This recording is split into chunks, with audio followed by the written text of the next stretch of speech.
World explorer Laval Saint-Germain is back in Calgary after climbing his 7th summit, Mount Vinson in Antarctica. He's home, but he says he already wants to go back. The climb was a success, but the first part of his trek is unfinished, and that is what Saint-Germain says he wants to tackle. Yeah, it's been a long haul. I didn't originally set out to climb the 7 summits, but yeah, I've got it done now. And it was a partial success because, as you know, this was a 2-part expedition to ski to the South Pole and climb Vinson.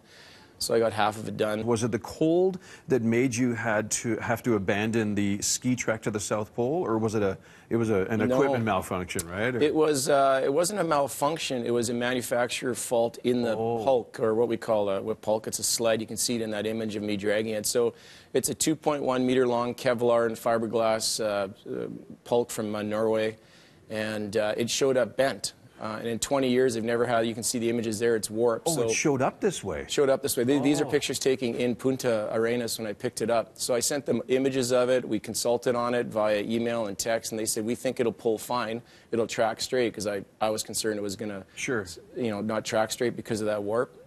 So with the initial 110 kilos, or actually 114 kilos of equipment in it, it bent the sled straight. But then as I burnt off food and fuel, it got lighter and lighter, and the warp came back, and it just wouldn't pull straight. I'd go 5 paces, and it would pull hard off, like a water skier behind a boat, pulling to the side. And it would actually grind me to a stop. I'd sidestep 5 steps and do it again, over and over and over.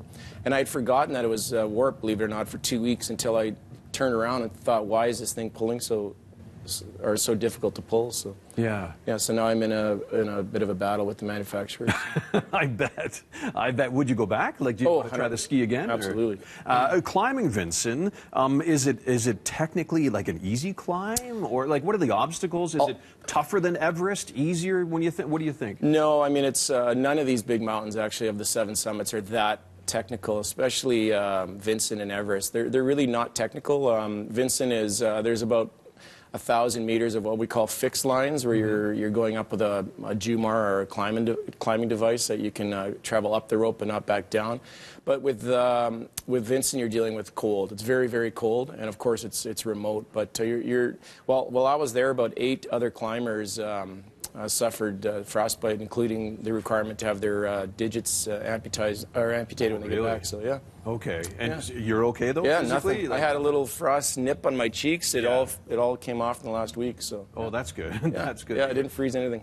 Laval's adventure was a fundraiser as well for the Alberta Cancer Foundation. To donate, you can go online to albertacancer.ca/South Pole. In Calgary, for City News, I'm Ted Henley.